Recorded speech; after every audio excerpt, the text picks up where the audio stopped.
Bueno, ¿qué tal? Buenas tardes. Entiendo que toda la audiencia está esperando ver a Javier Ignacio Baños, a nuestro distinguido colega, pero bueno, lamentablemente por un tema técnico él está llegando unos minutos más tarde, con lo cual nos pidió encarecidamente ocupar esta silla y llenar un poquito el espacio. Pero la realidad es que creo que con la figura que tengo al lado mío, no se trata de llenar, sino vamos a colmar el espacio de jurisprudencia, de doctrina, de experiencia. Con nosotros tenemos que nos acompaña Alfredo Drocchi, ex fiscal, ex juez, con una trayectoria increíble. ¿Qué tal, Alfredo? ¿Cómo estás? Hola, buenas noches, un gusto. Bueno, al final terminamos de invitados, de co-conductores por el amigo, el colega y el alumno también. Es Un una, placer. es una realidad. A título de introducción, esto es una improvisación, quiero que lo entiendan, porque no está programado tener este inicio. A modo introductorio podría decir que Alfredo lo conozco hace más de 25 años o 30, allá por los inicios de la Universidad de Morón. Tuve el honor de tenerlo como profesor en el Forense 2 o Forense 1, no recuerdo, de la Universidad de Morón. El profesor titular, también de procesal penal, y justamente quien era su ayudante de cátedra era Javier Ignacio Baños, y ahí se formó ese conocimiento que a lo largo de 25 o 30 años se ha mantenido, y realmente la trayectoria de Alfredo en el Poder Judicial ha pasado por todos los estandartes habidos y por haber. Y hoy hace poco me entero que es hasta abogado de la matrícula, con lo cual debe estar tan requerido su servicio, Alfredo. La verdad que sí, bueno, siempre me sentí un abogado que trabajaba de juez, porque soy hijo de un abogado. Y bueno, estoy ahora viendo las cosas más del otro lado, siempre tuve ese corazón. Y bueno, estoy tratando de a ver cómo se endereza un poquito, se doma el potro de todo lo que es el Poder Judicial, en especial la provincia. Muy difícil la labor del abogado, realmente, porque bueno, tenemos sumamente personas que no hay experiencia, veo muchos déficits en la provincia, veo poca vocación, un gran cambio de generación que se está produciendo y que cuesta mucho navegar contracorriente porque, bueno, entiendo que no hay suficiente motivación de las decisiones y fundamentación tampoco, y pareciera ser que lo que debe ser es lo que no es, y así que bueno, estoy tratando de explicar, de hacer docencia desde la función donde me toque, y bueno, a veces me encuentro con gratas sorpresas, como hoy aquí, a veces también encuentro alguna persona que ha recogido el barrilete de leer, de tomarse el tiempo, de ver las cosas con amplitud. Y bueno, estamos haciendo en distintos departamentos judiciales y bueno, y tratando todo este tema general del Poder Judicial y la inseguridad que hay en la provincia de Buenos Aires, ¿no? Contanos un poco, Alfredo, esto de cómo es realmente haber ejercido plenamente lo que comúnmente se llama de los dos lados del mostrador, es decir, desde la judicatura, en tu caso, a hoy a ejercer como abogado de la matrícula. ¿Cómo se ve la visión del derecho y del ejercicio del día a día? ¿Qué habría que cambiar como para que el sistema funcione realmente? Porque se entiende que en la teoría estaría bien, en la práctica quizás carece de muchas... Lo primero que habría que hacer es reconocer que lo más importante que tiene el Poder Judicial, y en especial el de la provincia de Buenos Aires, son los empleados. Y el material humano, a pesar de que no hubo escuela, que no hubo enseñanza y demás, hay que equiparar urgentemente, porque se está trabajando el triple y se cobra el 50%, que el personal cobre, y también la realidad de que no puede ser que se trabaje solamente atendiendo al público 6 horas, hay que volver a una jornada de 8 horas, pero pagando bien y además reforzar sobre todo la carrera administrativa, que no haya tanta diferencia entre los sueldos que hay entre el hoy oficial mayor y el juez o el fiscal, cuando antes entre un oficial primero antiguo y un secretario más o menos ganaban igual, y había una pequeña diferencia con lo que es el Poder Judicial Nacional, y que cada uno vaya madurando en cada cargo, porque es muy veloz la carrera. Se reciben, ya son prosecretarios, al poquito tiempo ya quieren ser fiscal, juez, y en menos de 6 años, 8, con un examen nada más, y con la palanca política son jueces de Cámara. Directamente. Claro, claramente este es un tema que es bastante recurrente y yo lo vengo escuchando hace tiempo, esto del tema de la mala remuneración hoy que existe generalmente en el Poder Judicial dentro de lo que sería la provincia de Buenos Aires, no tan así en Nación, aparentemente. No, evidentemente tienen una obra social, tienen una prepaga con un nivel como si fuera OSDEL o Swiss Medical, y en la provincia si uno quiere eso, lo paga de su bolsillo. Tiene IOMA, que dista enormemente de eso. Sí.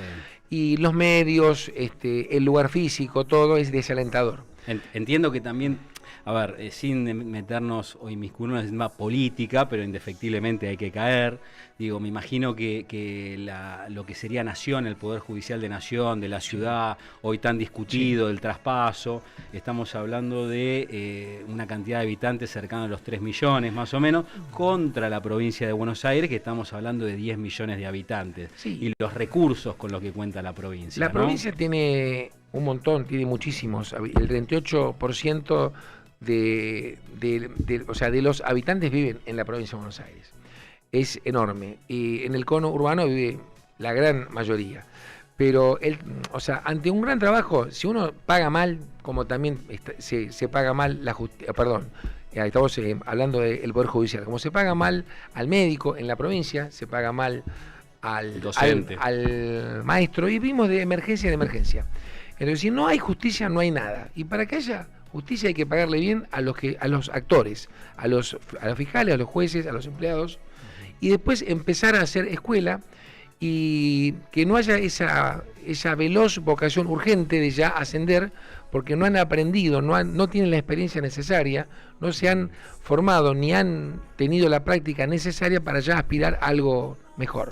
El otro día escuchaba un ejemplo, una colega también, era fiscal creo, y se quejaba tremendamente de lo desfavorable que era ser titular, en este caso en una fiscalía, porque siendo la titular de la fiscalía tenía la responsabilidad del despacho, con lo cual el cúmulo de tareas hacía que ella ingresa a las 7, 8 de la mañana y termina a las 6, 7 de la tarde su jornada. Mientras que el empleado que está por debajo de ella, que quizás no gana lo mismo, claro, un poco menos, a las 2, 3 de la tarde termina su jornada. Bueno, en realidad todos debieran trabajar mínimamente la jornada de 8 horas completa.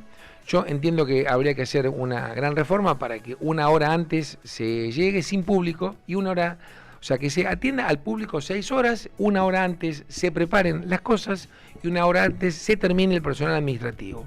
Los funcionarios y los magistrados, si se les pagara bien, debieran trabajar como han trabajado, y he trabajado, no es por hacerme propaganda antigua, sino que 11, 12 horas de lunes a viernes es lo mínimo que un funcionario serio y un magistrado serio tiene que trabajar. Pero el trabajo es mucho. 11, sí, de lunes a viernes, sí. Estamos excediendo ampliamente. No, bueno, pero para eso es un trabajo muy delicado, no se puede equivocar.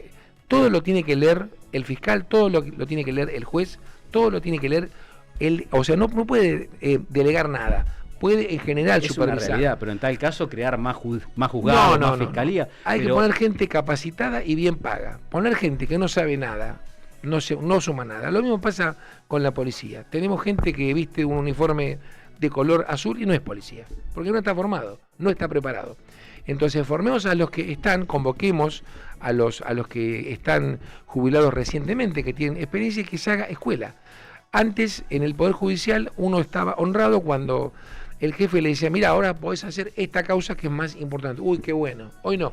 Hoy es un castigo.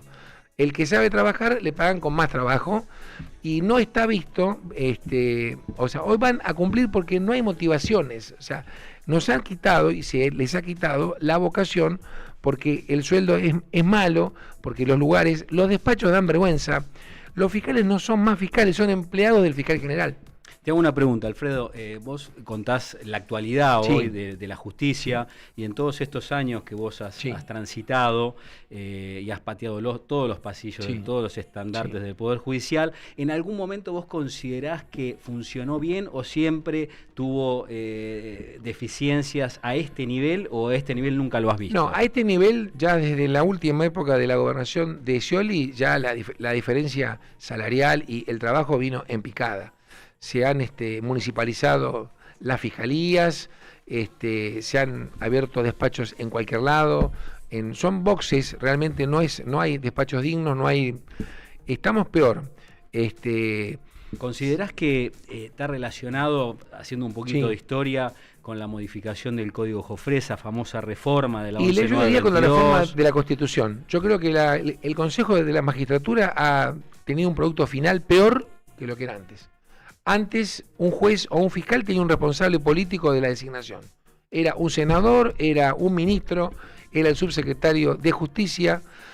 Y bueno, si hacía las cosas bien o mal, a ese político le iban a decir qué bien o qué mal, y si era qué mal no ponía más a nadie. Hoy es una interna de la interna donde opina el colegio de abogados, opina el colegio de magistrados, un poco la corte, otro poco legislativo, ejecutivo, y el producto que tenemos ahora, después de 30 años de la reforma, los jueces son peores que antes. Eso no cabe duda. Todo está peor que antes en general. ¿Pero por qué? Porque han cambiado cosas que deben ser permanentes y hay que tomar cosas buenas que siempre fueron buenas. Uno antes, y todavía vos sos joven, pero habrás hablado con tu padre o vos chico, hablabas con un oficial primero, y era un señor oficial primero y solucionabas el tema, no hablabas más con nadie. Claro. No hacía falta hablar ni con el secretario ni con el juez. El juez estaba allá para dictar sentencias, la Cámara. Lo que se hizo bien fue la oralidad, pero había que haber separado instrucción, sentencia y la parte de la sentencia con un juez distinto.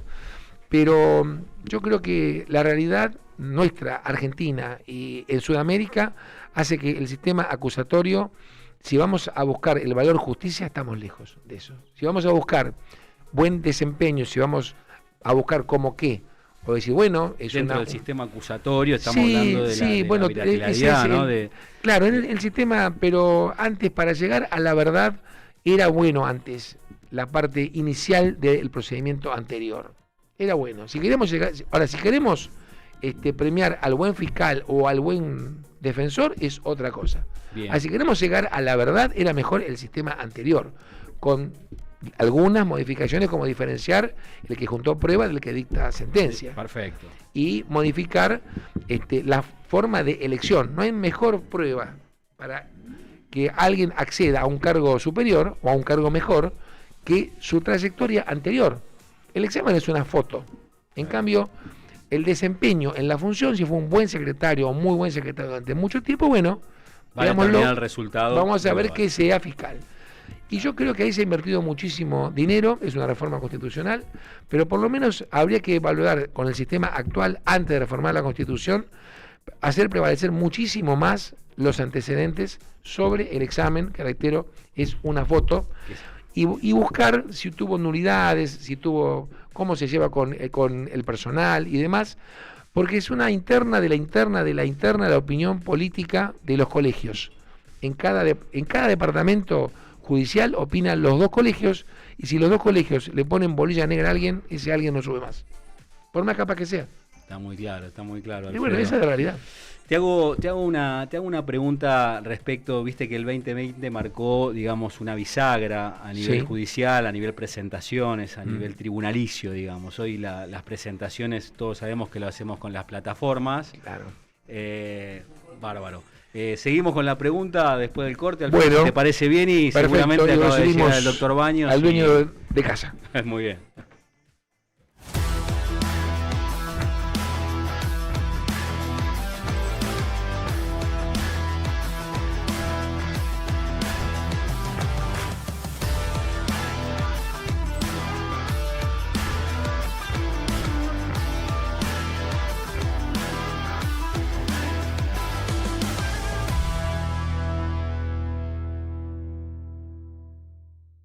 ¿Sabías que el corazón argentino es el agua mineral más baja en sodio? Tiene menos de 4 miligramos por litro. Y está recomendada por la Federación Argentina de Diabetes, por la Sociedad Argentina de Médicos Nutricionistas y por la Sociedad Argentina de Hipertensión Arterial. Te la recomendamos de corazón. Nueva Manaos sin azúcar. Vos la esperabas, nuestra competencia no. De la sin azúcar es la más rica, está buenísima y es bien nuestra. Próbala, te vas a sorprender. ¡Vamos, Manaos! ¡Vamos, Manaos! Every day I'm shuffling.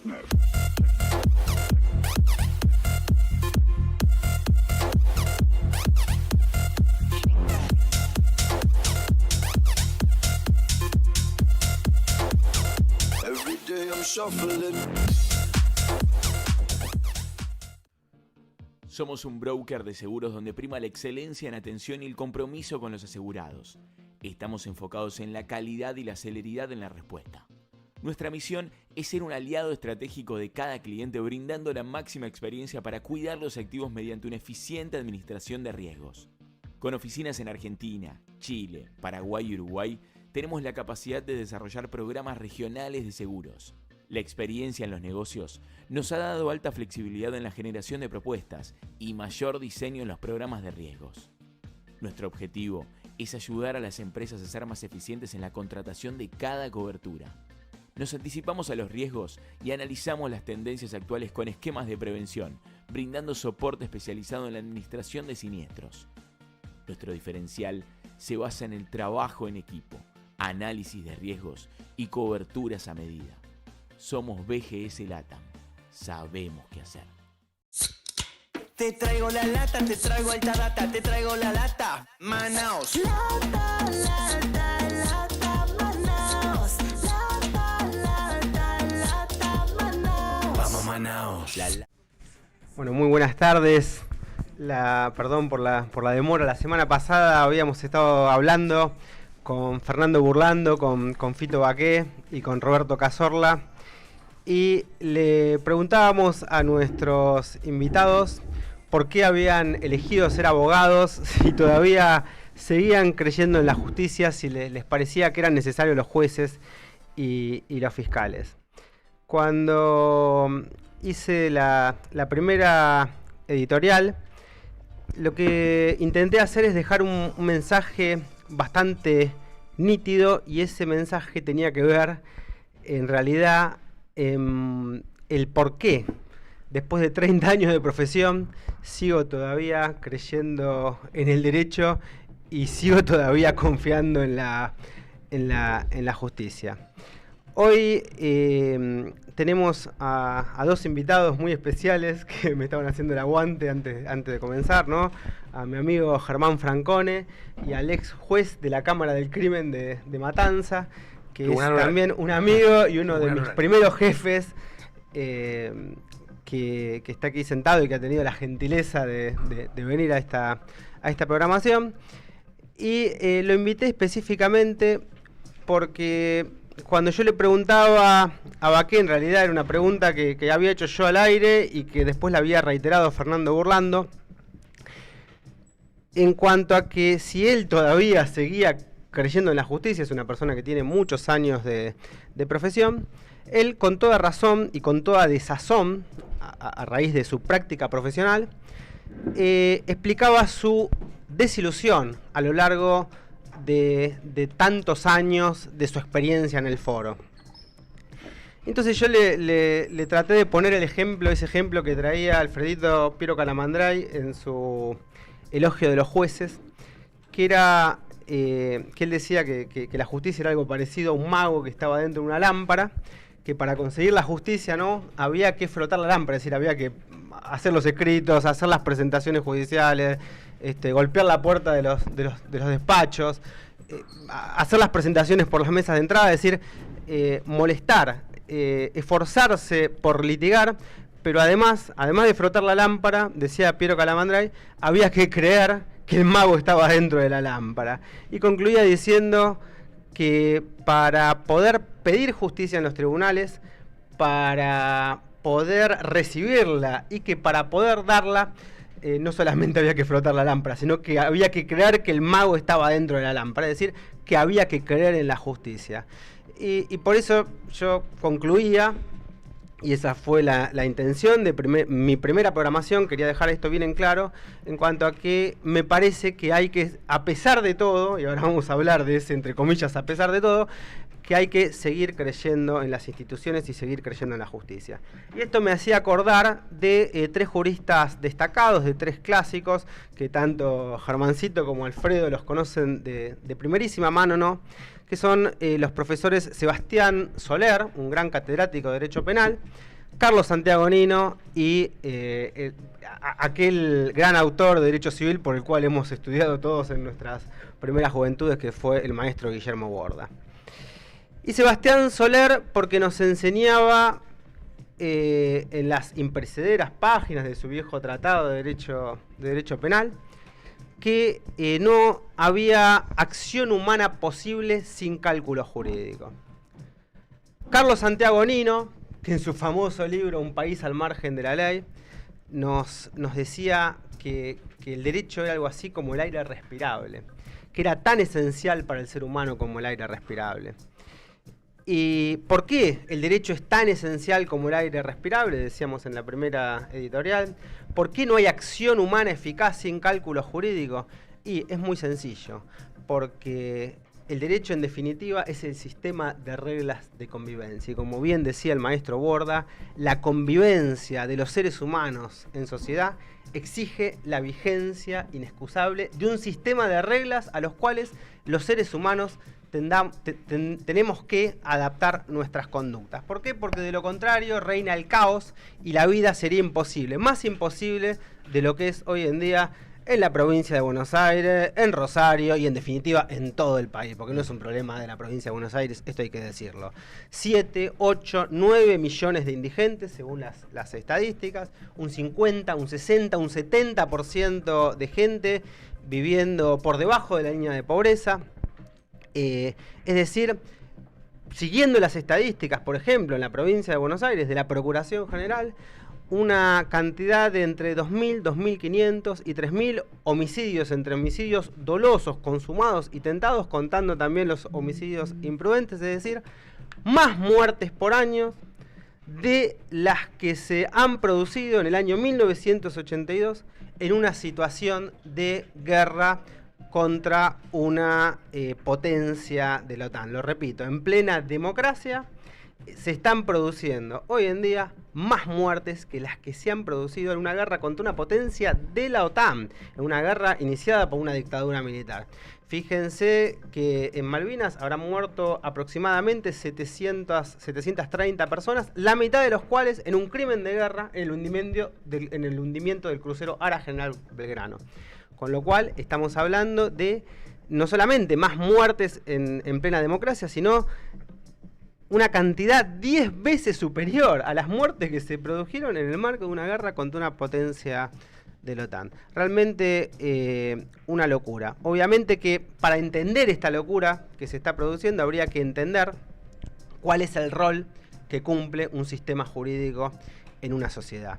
Que por supuesto que en primer lugar es brindar seguridad jurídica, porque no hay acción humana eficaz sin cálculo jurídico, como bien lo decía Sebastián Soler, pero que no es la única función que tiene que cumplir el sistema jurídico. Esa es la primera, la más elemental, la inmediata, porque hay otra función que es mediata, pero que también es elemental, y es la de garantizar que esa seguridad jurídica sirva para marcar no la paz del cementerio, no la paz de una unidad carcelaria, no la paz de un campo de concentración alemán, no la paz de un gulag soviético, sino la verdadera paz que era aquella que pretendía Santo Tomás, que no es otra cosa que la tranquilidad en el orden, ¿no es cierto? Entonces, por esta razón, por esta situación de tremenda, de injusticias tremendas que estamos viviendo a lo largo, a lo ancho de todo este país, con un orden que, insistimos, hablamos de un 50, 60, 70% de pobres, 8, 9, 10 millones de indigentes, gente no solamente viviendo abajo de la línea de pobreza, sino gentes que carecen absolutamente de todo, y con hechos terribles, con crímenes horrendos, con personas que parecen descuartizadas, como el caso que tuvimos la oportunidad de patrocinar, con asesinatos, con violaciones, con robos, que lamentablemente los argentinos parecería que nos estamos habituando a convivir con este tipo de situaciones. Situaciones que son muy difíciles de resolver, porque se trata de la rotura directamente del tejido social, que implican el fracaso de todas las instituciones republicanas que han sido creadas justamente para mantener la estructura del tejido de una sociedad, y que, insisto, tiene mucho que ver con el rol y con la función que tiene que cumplir un sistema jurídico en una sociedad. Ayer releía, porque me lo pasó mi hijo que está estudiando Derecho, que está aquí presente, me hizo volver a refrescar las lecturas de Sor Joaquín Becú, ese gran trabajo del historiador argentino, Introducción al Derecho y Historia del Derecho Argentino, era el libro exactamente que estaba leyendo. Y nada, me voy a permitir una licencia de leer un minutito, 2 párrafos que vi de un libro escrito hace más de 51 años, porque el libro es de 1975, porque me parece que son reveladores del problema que estamos viviendo, y me gustaría discutir esto con Alfredito y con Germán, ¿no? Dice así Sor Joaquín Becú, presten atención: el derecho no es más que un medio destinado a regular la convivencia humana con justicia. El fin inmediato, seguridad jurídica, garantizar la convivencia, pero con justicia y con eficacia. Si se aparta de estos fines, decía Sor Joaquín Becú hace más de 50 años, si se aparta de estos fines, es decir, de aquellos que son los fines propios del sistema jurídico, el derecho pierde el rumbo y debe tener y se convierte en la expresión de una voluntad arbitraria. Y agregaba, el derecho le da una estructura a la sociedad, puede moldearla, puede imponer las reglas que aparecen como justas, obviamente, pero cuando estas normas son inadecuadas a la realidad o contrarían sentimientos colectivos, se producen, decía él, reacciones sociales. Y esas reacciones sociales pueden ser pacíficas, ojalá que sean pacíficas, pero también pueden ser violentas. Así que por esta razón es que lo hemos invitado a Alfredito Drocchi. Justamente para debatir estos temas, me gustaría preguntarle a él si comparte esta visión de la realidad. Me gustaría preguntarle si todavía sigue creyendo en el derecho, si todavía sigue creyendo en la justicia después de largos años de haber sido parte del Ministerio Público Fiscal. Yo estuve en la jura de él, no sé si él se va a acordar. Yo tenía 18 años, estuve en la jura cuando él juró como fiscal. Estuve en su jura después como juez de la Cámara del Crimen en el Departamento Judicial de La Matanza. Tribunal Oral, que es cámara en la provincia de Buenos Aires, ¿no? Porque son tribunales de juicios. Y seguramente que esto no lo recuerda, pero yo lo recuerdo perfectamente porque tenía 18 años y quiero que sepa la gente que nos está escuchando que lo escuché de sus labios por primera vez y después los repetí en todas y cada una de mis primeras clases durante más de 25 años. A él fue quien por primera vez lo escuché decir que el derecho no era lo que pasaba en la realidad, que el derecho no era solamente o exclusivamente lo que decían los jueces, y que el sistema jurídico tampoco era lo que debería decir esa norma, que tenía que tratar de llevar al ser a lo que debe ser. ¿Y por qué decía él en las primeras clases? Quiero saber si ahora sigue compartiendo eso que me dijo cuando yo tenía 18 años. Él me había dicho, el derecho no es hecho, ni es norma, ni es valor. ¿Por qué? Porque siguiendo a Goldsmith, siguiendo a Cossio y siguiendo también a Vidar Campos, para poner un ejemplo de un constitucionalista argentino, el derecho era hecho, era norma y también valor, pero lo era a un mismo tiempo. Alfredito, ¿seguís manteniendo esta posición? ¿Creés que el derecho es hecho, que es norma y es valor? ¿Seguís creyendo en la justicia? ¿Seguís teniendo fe en el derecho, como dice el título de un libro de la obra de Calamandrei? ¿Compartís mi diagnóstico de la realidad? Te dejo hablar. Bueno, comparto en general las consideraciones, gracias por los elogios. El derecho es hecho, norma y valor. El derecho es el instrumento para llegar a la justicia. Ya lo decía Sampay, ¿qué es la Constitución? La Constitución es el orden creado para asegurar el fin perseguido por una comunidad política. Ese fin perseguido lo expresa nuestra Constitución en el preámbulo. Primer fin constitucional, consolidar la unidad nacional. Segundo fin, afianzar la justicia. Nos acordamos, los que peinamos canas, Alfonsín, 1983, cuando nos recordaba el preámbulo. ¿Que lo hizo quién? El más grande cerebro del siglo XIX, Alberdi. Y cuando se reformó la Constitución, esto lo digo sin ideologismos, sino considerando lo bueno del estadista que fue el general Perón cuando toma la Constitución del 49. Dejemos el partidismo y lo demás, sino tomémoslo como estadista. No nos detengamos en cada presidente en sus errores o en sus horrores. Detengámonos en los aciertos de los grandes hombres. La justicia es una virtud, nos decía Santo Tomás, está en el justo medio, ¿no es cierto? Eso, ahí existe en el cielo.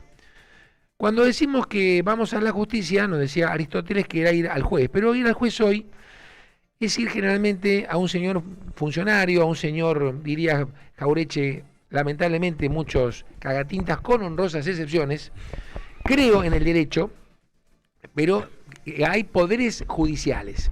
Porque si nosotros pensamos que vamos a la justicia, que ese es el fin, y tenemos que explicarle al señor juez que no solo es instrumental el Código de Procedimiento, sino que la ley es un instrumento para que el fallo sea justo, y recordarle que la Corte Federal ha dicho que justamente esto, hay que buscar la solución justa para el caso concreto. Ahí tenemos nuestra visión aristotélico-tomista de aplicar misericordia, de aplicar la equidad. Y ahí llegamos al producto final que debe ser justo. Justo medio entre un exceso y un defecto, exactamente. ¿no? Pero bueno, hoy nos conformaríamos con la legalidad, donde es un momento de anomia, de caos, de confusión. Tenemos que aportar claridad, aportar que hay que patear unos cuantos escritorios, echar unos cuantos jueces con juicios políticos, pagarle bien a los que son buenos, echar a los malos. Hay que separar la paja del trigo. Ya el pueblo no da más de todo lo que está soportando y tolerando, y la sociedad ha naturalizado el desorden, el caos. Ese es el problema. Yo creo que te pongo una nota, te pongo un puntito ahí, una nota al pie. Me parece que diste en la clave con esto que decís. Y que tiene que ver con esta primera definición que aprendí de vos a los 18 años. Porque claramente tiene que haber un sistema de valores que impregne a la norma para que trate de llevar al ser a lo que debe ser. Y si en la praxis y en la realidad esos tres universos no son uno solo, distan de ser uno solo, y realmente como no vivimos en el cielo empirio de Platón, ni en un mundo ideal de todos santos o de todos héroes, lamentablemente esa diferencia se hace cada vez más grande. Creo que nuestro deber como juristas es hacer, como juristas, como abogados, sí, como profesores de Derecho Penal, como estudiantes de Derecho, acá hay muchos estudiantes, ¿no? Es hacer todo lo posible para que esa diferencia entre lo que es y lo que debe ser sea lo más chica posible. Pero para eso, ¿sabes qué necesitamos? Nos queda poquísimo tiempo. Recursos que no se usan, que son tomados a mal vistos por la familia judicial, por la familia abogadil. Hay que recusar. Se usa poco la recusación. Hay una arbitrariedad tremenda. Vos hablaste de la arbitrariedad. Empieza por la recusación, empieza por nulidades, empieza por pedir juicios políticos cuando el juez no hace lo que corresponde, cuando falla contra la ley directamente, contra el derecho o contra la justicia directamente, fallos contraleguen porque es el criterio personal del señor juez o de la Cámara. Donde es jurisprudencia al gusto. Hay que echar gentes. Muchachos, llegamos a un momento que tenemos que actuar y hay que discernir, porque los buenos que hay, y son unos cuantos, no podemos juntarlos, tenemos que dejarlos que trabajen bien y pagarles bien. Sí. Pero tenemos que echar a los malos, es urgente, los juicios políticos. Claramente, Alfredito, me parece que es... es lo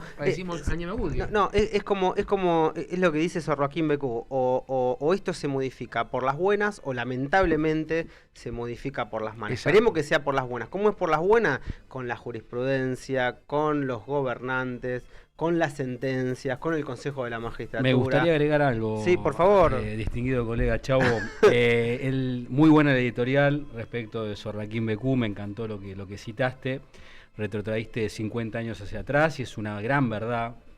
Hay que volver a las fuentes, me parece que hay que volver a las fuentes. Hay que volver a la verdad. De Alberdi, claramente un prócer, un estadista, ¿no? Hablaste de la Constitución del 49, mucho mejor todavía.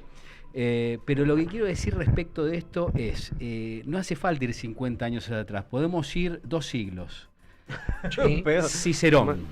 Cicerón nos ha dicho, gran filósofo, ¿no? Seamos esclavos de la ley para no ser esclavos del hombre. Esclavicémonos a la ley. ¿Para qué? Para no ser esclavos del hombre. El sistema jurídico, normativo, tiene que imperar por sobre toda cualquier ideología, lo que fuera de los jueces. Entonces, cumplamos la ley. Comparto 100% lo que decís. Lo dijo Cicerón hace más de 2000 años. Sí, pero no te olvides que Cicerón también dijo, hay una ley verdadera, la recta razón inscripta en todos los corazones, claro, que lleva a los hombres al bien por medio de sus mandamientos y que los aleja del mal por sus prohibiciones. Claramente. Que es la misma en Roma y en Atenas, siempre una misma ley. Exacto. Pero hoy eterna. Ni siquiera estamos con la primera parte, con la segunda, que es a pedirle a algunos jueces que sean juristas, claro, que haya seguridad jurídica, son legalistas. Si uno dice, pero ¿y el espíritu de la ley? Pero bueno, primero que directamente la interpretación primera, que es la literal, valga la redundancia, ni siquiera hacen eso. Y si interpretan literalmente, el espíritu menos, y el sistema jurídico general menos. Y decirle, pero vamos a ver desde la Constitución, ¿cuál es el objetivo del artículo 18? La reinserción social. No importa, pero la ley tal dice tal cosa, listo. Esto es extemporáneo.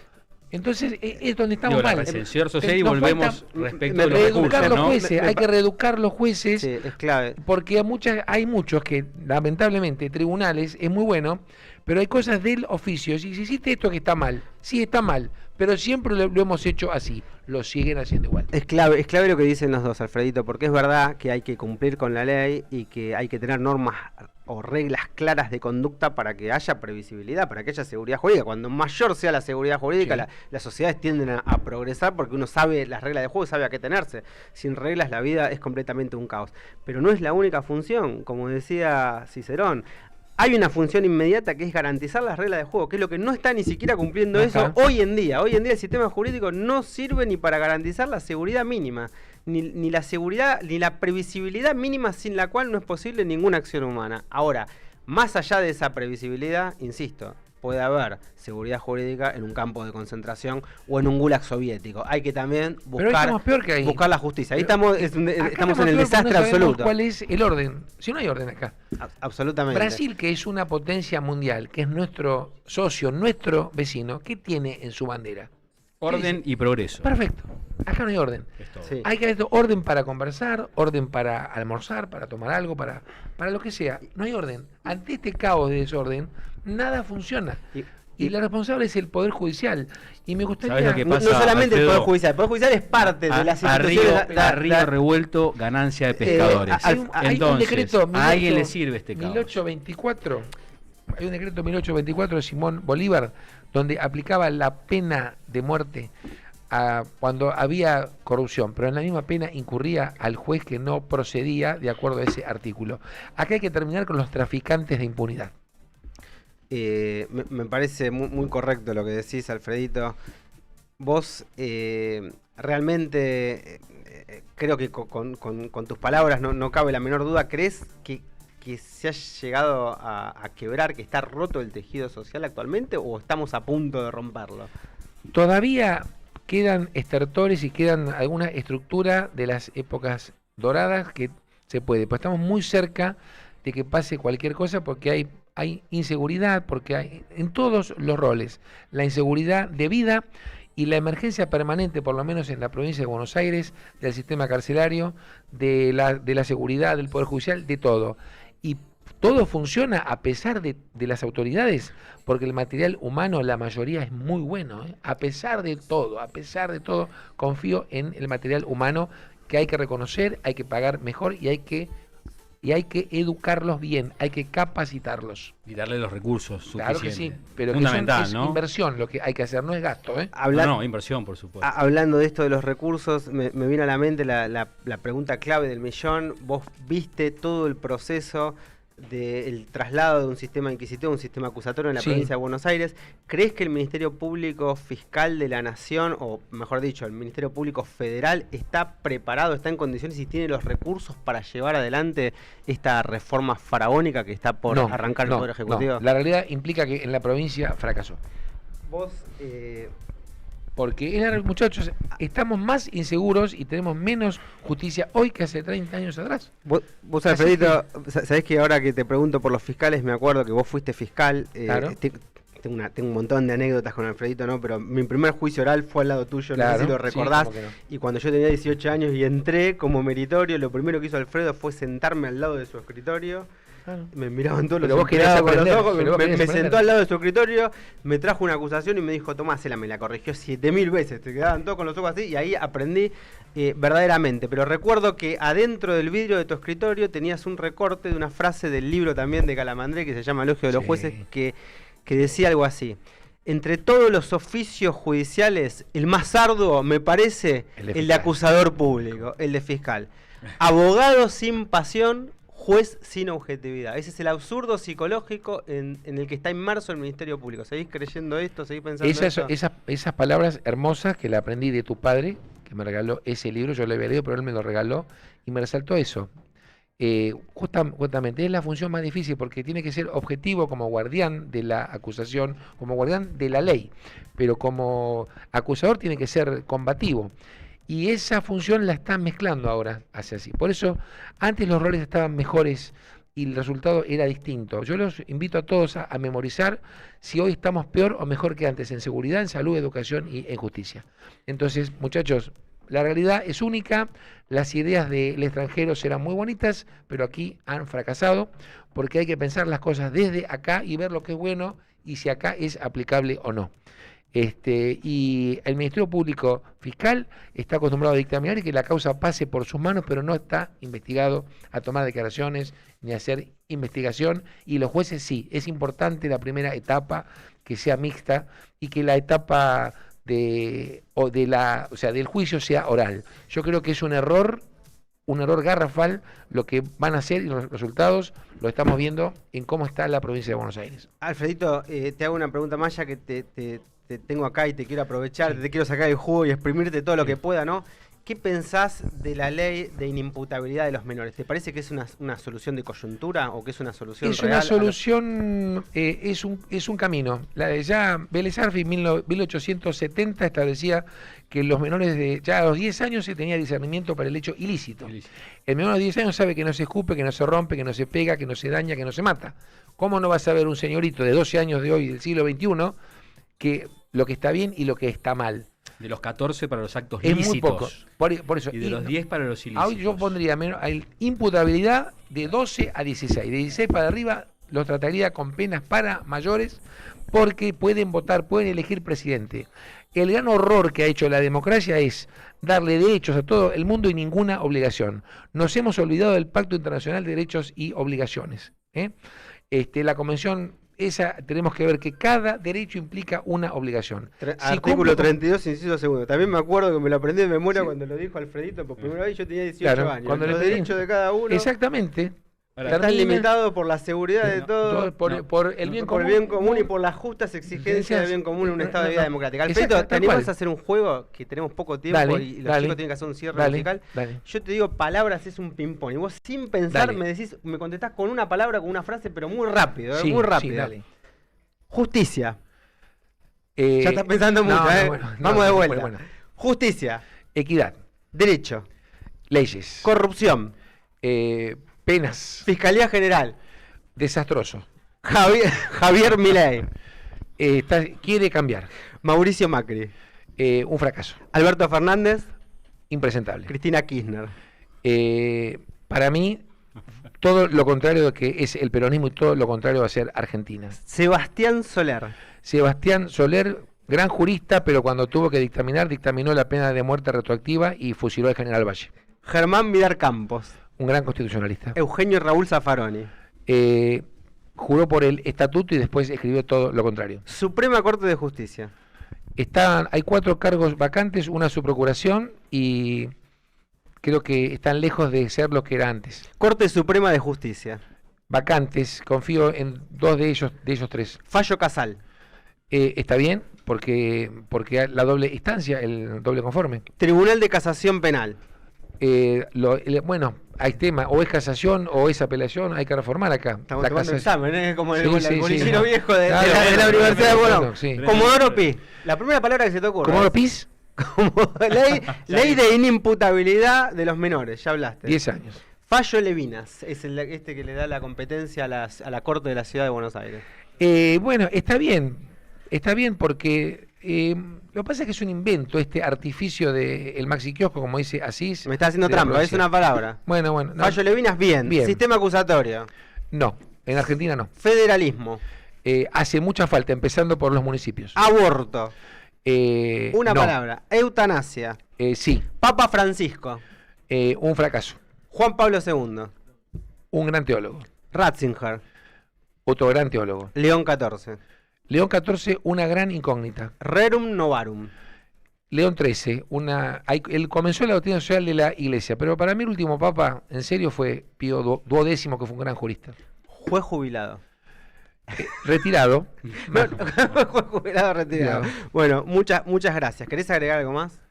Gracias Quedamos 60, a todos. quedamos 60 segundos y vamos a escuchar el cierre Gracias musical. a todos. Y el cierre es confiar en las instituciones y las injusticias se cambian desde el derecho y desde el sistema jurídico. Se cambia dentro del sistema constitucional, no fuera del sistema. Nunca más un golpe. Bueno, muchísimas gracias, Alfredito. Muy Germán, bien, ¿querés muy bien, agregar gracias, algo? gracias. No, para nada. ¿Querés agregar algo? Tremendo los dos, o sea, juristas, doctrinarios, han escrito libros, han hecho Yo hice una sentencias. carrera tremenda. Así que un placer compartir mesa con ustedes. Muchas gracias, Germán. Muchas gracias, Alfredito. Y si están todos de acuerdo, me gustaría que hagamos el cierre del programa con los chicos de siempre, con los futuros estudiantes de Derecho, que nos van a agasajar con una canción y con su cierre musical. Y si quieren, pasamos todos allá para escucharlos. Vamos.